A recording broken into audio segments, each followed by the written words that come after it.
For residents of Lake Erie, South Bass Island, Put-in-Bay, Ohio, we often heard talk about World War II prisoners of war that were housed at Camp Perry in the Port Clinton area. So I began to explore these rumors and discovered that Camp Perry and its branch camps housed over 6,000 prisoners of war during World War II. My research led to a book and now a documentary that focuses on Italian and German prisoners of war that were stationed at Camp Perry and its branch camps. I found that the prisoners of war were meeting the labor shortages in the area farms and private industries. So now let us view and listen to a little-known piece of Ohio history. Enjoy the documentary, Dr. Jim Van Kuren. Here come the unanticipated prisoners of war to Camp Perry near Port Clinton. First, the Italians started to arrive in October 1943, where they were given the opportunity to sign an agreement obligating them to change their allegiance to the American pursuit of the German army. Next, the Germans started to arrive in June 1944 with hardcore Nazis making every effort to control their fellow prisoners under the radar of American officers. In November 1944, the Germans became the sole occupiers of Camp Perry and its branch camps, with the Italians being transferred to the Rossford Ordnance Depot in Toledo and the Erie Proving Ground adjacent to Camp Perry.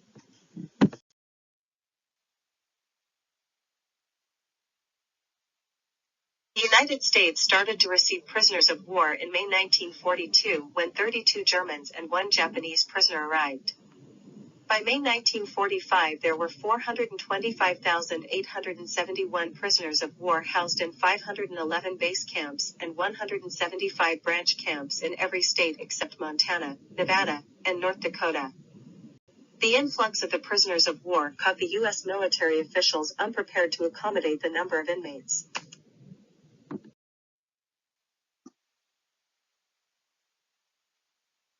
The United States did not anticipate receiving thousands of prisoners of war that included Germans, Italians, and Japanese. If we only had received Italians and Japanese prisoners of war, the United States would have been able to handle the influx of the prisoners of war, but with the additional Germans, we found ourselves in a bind to accommodate the number of prisoners of war as seen in the chart, which illustrates the timeframe for prisoners of war coming to the United States, with the peak in June 1945 of 425,606 that consisted of 371,683 Germans, 50,273 Italians, and 3,915 Japanese, housed in 511 base camps and 175 branch camps. In June 1946, there were 32,000 prisoners of war on military and civilian work projects, which were terminated on June 15, 1946. The prisoners of war were repatriated by June 30, 1946, except 341 Germans, 29 Italians, and 1 Japanese serving sentences in United States penal institutions.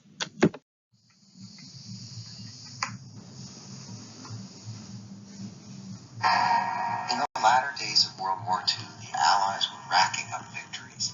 Suddenly, hundreds of thousands of captured German soldiers began pouring into the U.S. Large convoys are crossing the ocean with boatloads of war prisoners. New York, the Statue of Liberty, the skyscrapers. I've never seen anything like this. In the United States, the men are assigned to prominent prison camps scattered all over the country.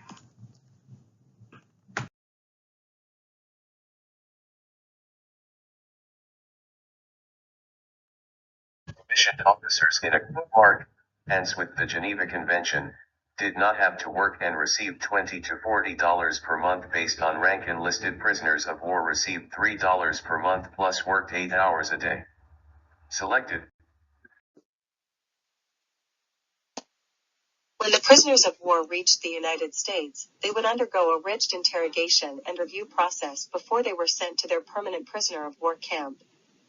The United States Army followed the guidelines of the Provost Marshal General Office as to where the prisoners of war were to be sent based on nationality, type of prisoner, and camp. Once the German prisoners of war reached the United States, they were processed, not only being interrogated, but through a sequence of steps as seen in the photo, which shows an Iron Cross, second class, being removed from a prisoner's blouse, since the prisoners of war were allowed to retain their medals but not to display them, and the following photo shows German officers in line receiving their medals.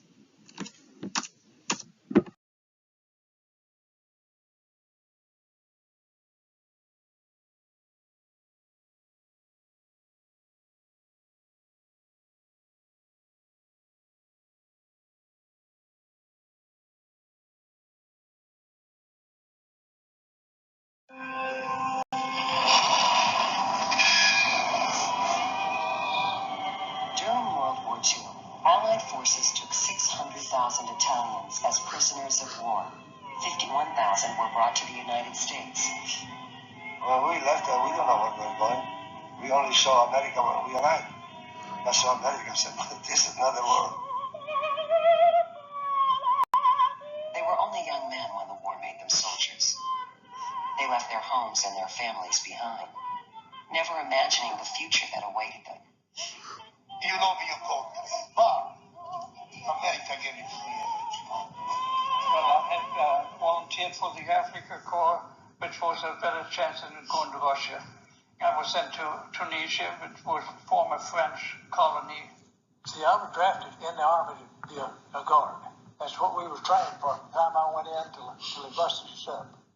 The Geneva Convention states that the prisoners that were here, which were non-commissioned officers and enlisted men, could work on non-war related projects, which meant that they could work in the agricultural fields or the lumber industry or the rice fields. Morning wake up was probably around 7, but probably breakfast at 8. Of course, we were assigned to work details. And so at 8 o'clock, for a while I worked on farms. They would work, and I believe they drawed something like 80 cents a day. I don't think they drawed it money, but they drawed it in slips where they could spend it and buy stuff with it. On their days off or when they weren't working, they would engage in all sorts of different activities. They started a school where they learned everything from history to English to foreign languages. They would do construction projects and build fountains, create statuary. They had painting classes. They had orchestras here to entertain themselves. And then we were all Nazis. I was in Italy, he was from 14 to 18. And grew up in the Nazi doctrine. Hitler was the leader and all that stuff. But I was not very well liked by ardent Nazis. I spoke enough English to make myself understood. I was orders given what to do. I had to translate. When you're a prisoner of war, you have to make a decision. The power were the guards. And that took me through the whole 4.5 years of prison war camp because I made friends with guards, and by and large, it was always in my favor. I'd say I was lucky to be a prisoner of war guard. We wasn't fighting overseas. When they busted up, see, I went to the infantry. And I don't talk much about that. The layout plans illustrated 9-strand barbed wire fence 9 feet high enclosing the entire encampment, along with 13 guard towers. The accompanying photo shows the main gate of a prisoner of war camp with 2 guards and 2 German prisoners of war.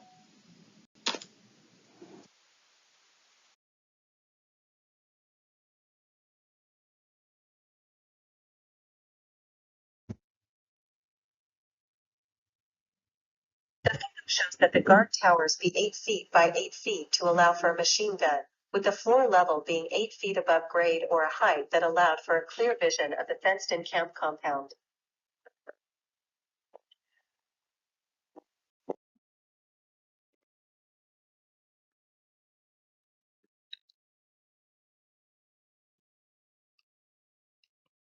With the advent of V-Day, POWs started to be shipped back home, which meant there would be a gap in man months, and there was concern on how the United States would fill the labor gap with over 400,000 deaths and 1 million wounded or seriously wounded soldiers returning home.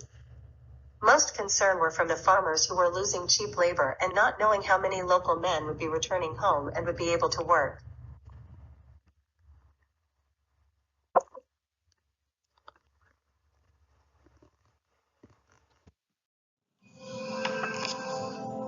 This was rural Ohio, and it's agriculture, so they were doing a lot of harvesting. And the German POWs there seemed to work real hard and had a good relationship with the farmers and the owners of that property.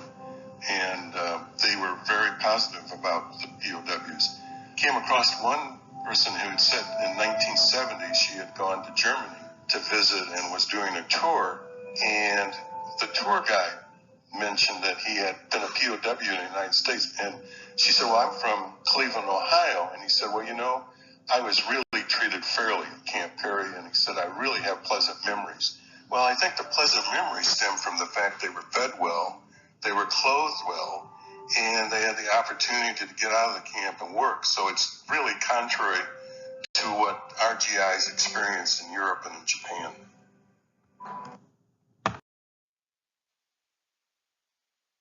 Of Lieutenant Colonel E.C. McCormick Jr. and his staff at the base and branch camps was a fine balance of maintaining discipline while providing a positive camp environment, especially when you have two types of prisoners of war: jovial Italians and hardcore Germans. Makeup of Camp Perry originally housed only Italian prisoners of war, where the photo shows that they were moved to the west beyond the central office area, while Germans were housed adjacent to the athletic field, in 27 rows of 12 hutments each with 5 men per hutment with the mess halls, directly to the west of the hutments.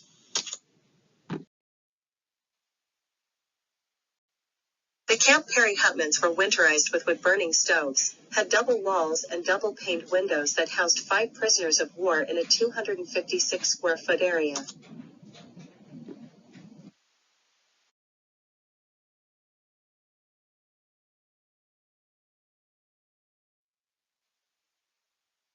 Even though Italian service unit members are those who said that they would aid in the war effort against Germany, they still had go through routine marching exercises that included close order drills and marches with backpacks. The extra privileges granted to the Italian service unit members were revoked for any disciplinary infraction. One activity that the members spent hours in doing was brushing their teeth so that they gleamed like pearls.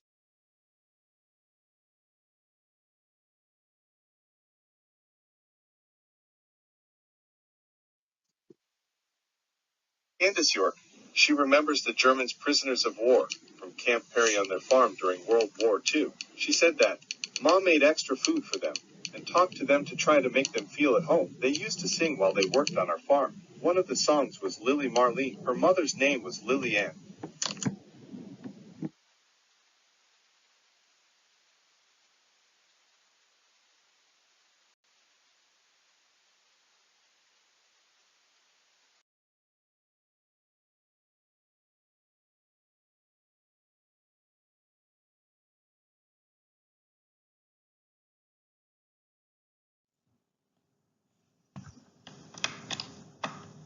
In line with the belief that better international relations can only come through understanding, classes in English language are now being conducted for German prisoners of war at Camp Peary and its branch camps throughout Ohio.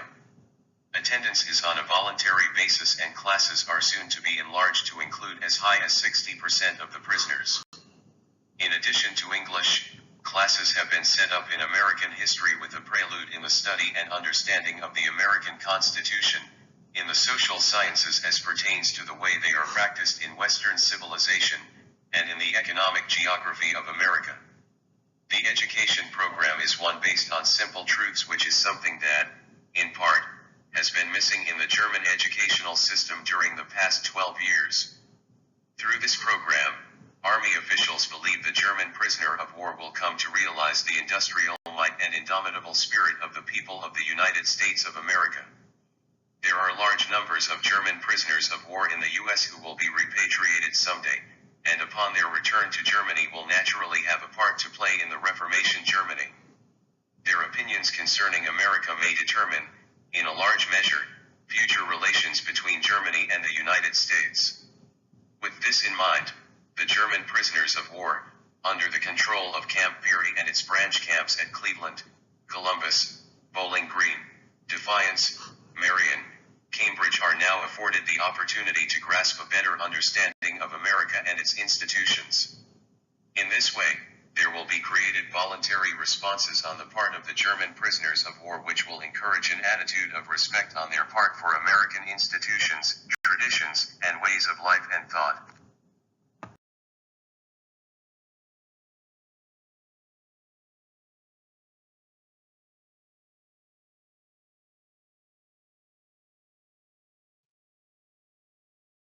Italian POWs drinking pop in a canteen at Camp Perry.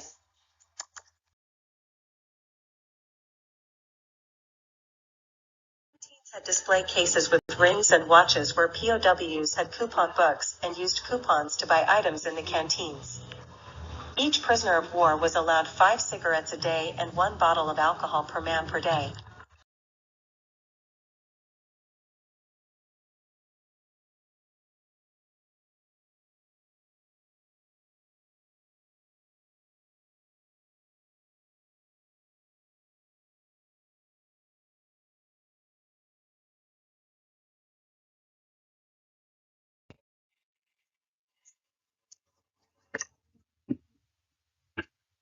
Congressman Alvin Weechel protested the pampering and hero worship of those who killed our boys.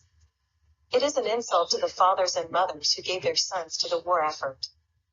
The War Department is not authorized to use our boys as cannon fodder for the enemy and then make heroes out of the killers.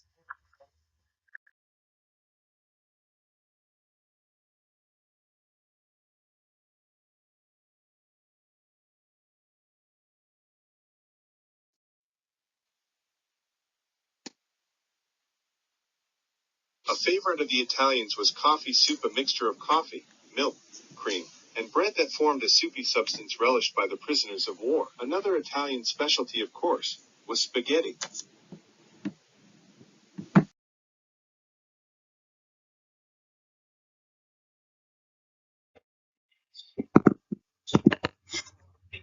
It happened that as I was passing two huge ovens, a prisoner baker opened the door of one oven. The smell was something that cannot be described. I got the prisoner to open the door a couple more times, and sensing my pleasure at the aroma, he grinned. In the oven reopened was a huge piece of pastry. Over it the prisoner was sprinkling cinnamon. The cake must have been fully a yard long and 2 feet wide. That Strauss-Kuchen, that prisoner volunteered, smell good, eh? For a fleeting moment I was tempted to remain behind and become a volunteer prisoner, at least until the kuchen was completely baked and sampled, but I did get a taste of.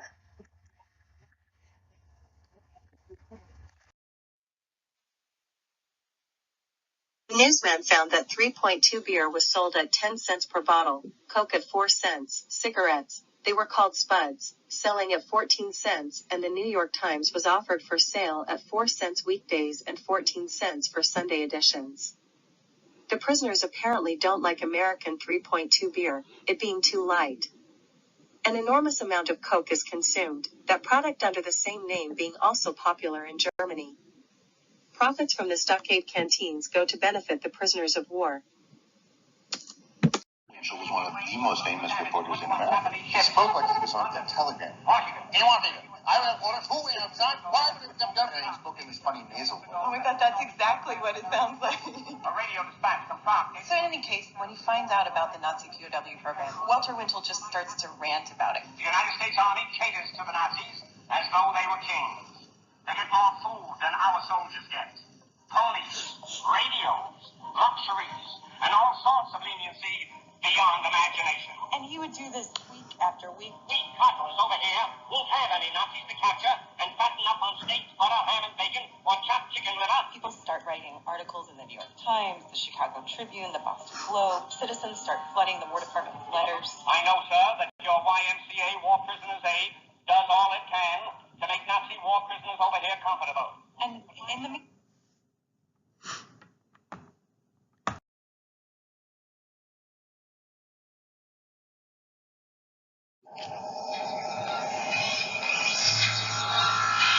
Mail was important for the POWs at Camp Perry, connect with their relatives and family back home. They were always looking forward to mail and sending and receiving it. The POWs at Camp Perry were permitted just one letter and one postcard per week. The letter had to be 24 lines on one side and the postcard 9 lines. POWs always looked forward to receiving mail, but they did have some restrictions on kinds of things they could do with their mail. They could not send maps, sketches, or pictures of themselves. They couldn't have any hidden meaning within their language in the letter, and they had to relate to family or business matters. In their correspondence, there could be no objectable comments.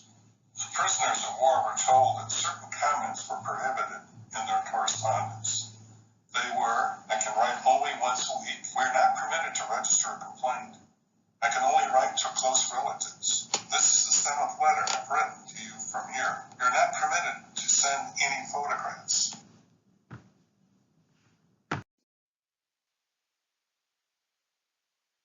Dear Edna, I can report with great joy that I received mail from you. For the first time, you can certainly imagine at home how happy I was. I regret. I am only able to write a little card, but as soon as possible I will write a letter. A dear note from the month of December. I thank you again. Greetings, Werner.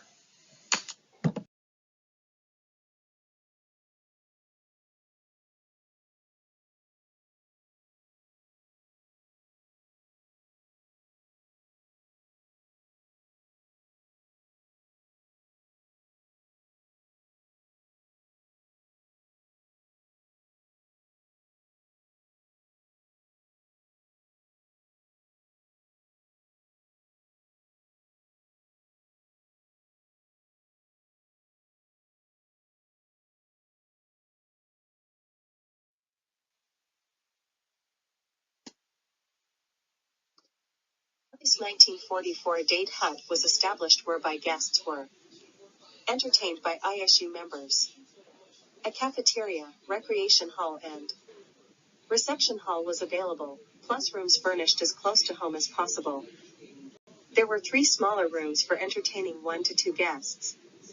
Local girls could use these rooms if they had dates, and parents could use them to visit the girls and their dates.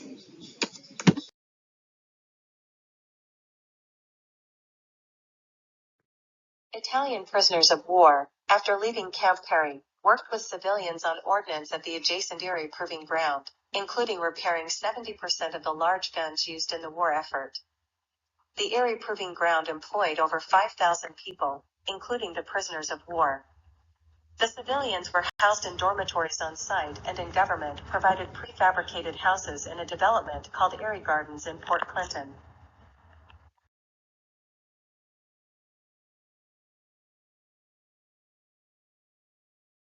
Ohio's base camp was Camp Perry, with branch camps shown in the overview, with 2 hospitals as branch camps and 1 out-of-state branch camp in Fort Wayne, Indiana.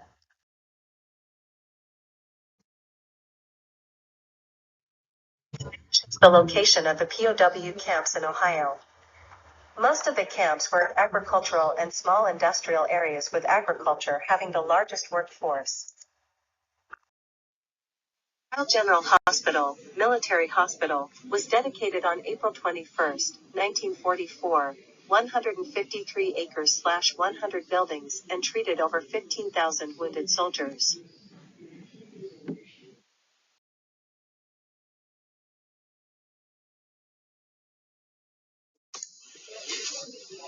On January 19, 1945, a hospital guard shot and killed a German prisoner of war who had threatened him.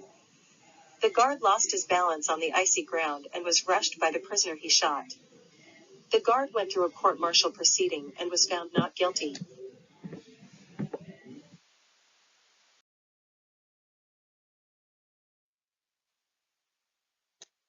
General Hospital opened March the 18th, 1943 for general medicine, and was on 255 acres. The focus of the hospital became on orthopedic rehabilitation and the treatment of battle fatigue and shell shock. There were more than 1,400 civilians and military personnel working at the hospital, in addition to the German POWs. The hospital closed on March the 31st, 1946.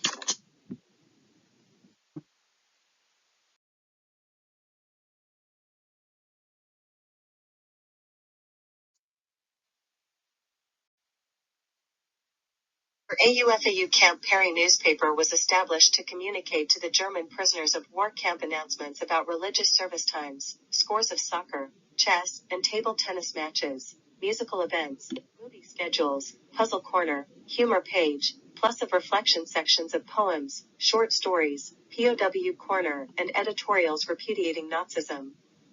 The hope was, with the re-education program, that the repatriated prisoners of war would go home and instill the democratic concepts that they learned in class in the rebuilding of Germany's governmental system.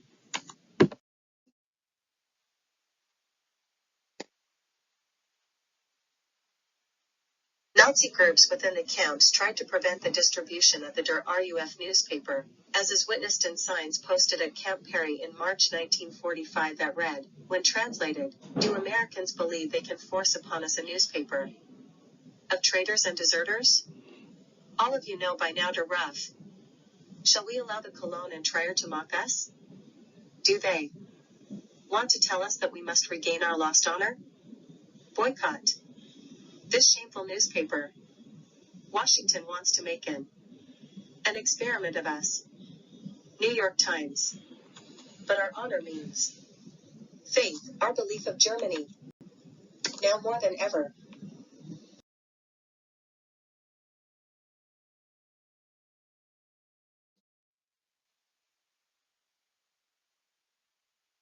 The Weimar social regulations, 8-hour work days, labor laws, health, and old age protections rebuilt Germany to be recognized again. It established etc. Yet, for such democratic achievements, some groups had national goals, defense organizations to prove to the world that Germany is not beaten militarily. Such organizations facilitated the rise of Hitler and his goals, military rule in Germany and rule over other people. When time comes to reorganize a new Germany, we need to remember who had gotten Germany in the most horrible of all wars. Again, help from other countries to rebuild for the German people, not military goal. Rudolf Gerentrop, Camp Perry. And in the meantime, according to Thomas Sweet, inside the camp, some of these prisoners are starting to get kind of bold. For a couple of nights, they cut out swastikas and took a kite and was flying the kite and had these swastikas in a box underneath the kite with the string down to the ground. And they handed the string to one of the guards and said, "Pull this string." And when they pulled the string, the trap door opened on the gadget they had made, and all these swastikas started falling all over the camp and in Aliceville too, and the townspeople started calling the base mad about that. Add to that, we don't have enough men to guard a lot of these camps, so the prisoners are starting to get more and more control of the camp. The prisoners had the run of the camp. And in some cases, the Nazi hardliners would start to torment the non-Nazis. They would threaten them, they might beat them up. There were even a couple of murders. Who was not a Nazi inside of these camps? If you had been drafted, but you weren't ideologically. I see. So the perception that's coming out of these camps is that we've created these hotels on American soil where Nazis could start radicalizing. And people get so mad that there's actually a congressional investigation into the coddling of prisoners of war.